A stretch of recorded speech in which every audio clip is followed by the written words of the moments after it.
প্রতারণার অভিযোগে দায়ের করা মামলা থেকে অব্যাহতি পেলেন আলোচিত চিত্রনায়ক ও ব্যবসায়ী অনন্ত জলিল। এই মামলায় অন্তত জলিল সহ ৬ জনকে অব্যাহতি দিয়েছেন আদালত। ২৩ ফেব্রুয়ারি ঢাকার অতিরিক্ত chief metropolitan magistrate Mohammad Sanaullah তাদের মামলার দায় থেকে অব্যাহতি দেন।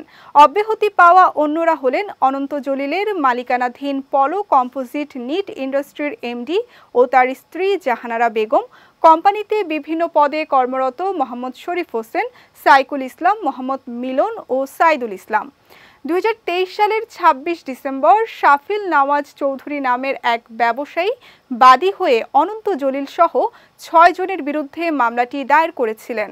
তার অভিযোগ ছিল ২০২২ সালের ১৭ অক্টোবর পলো কম্পোজিট কোম্পানি বাদীর কাছে গার্মেন্টস সম্পর্কিত কিছু কাজের জন্য অর্ডার দেন।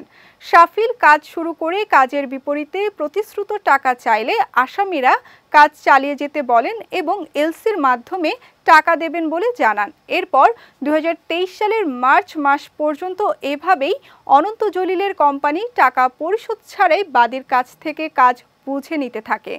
প্রায় $২৯,২০০ পরিশোধ না করায় অনন্ত জলিল সহ ৬ জনের বিরুদ্ধে প্রতারণার মামলা ঠুকে দেন শাফিল।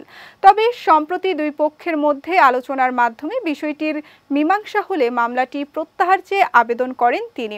মামলা প্রত্যাহার আবেদনের প্রেক্ষিতে ২৩ ফেব্রুয়ারি শুনানির দিন ধার্য হয়। শুনানির দিন দুই পক্ষের উপস্থিতিতে সার্বিক বিবেচনায় মামলাটি প্রত্যাহার করে আসামিদের মামলার দায় থেকে অব্যাহতি দেন আদালত।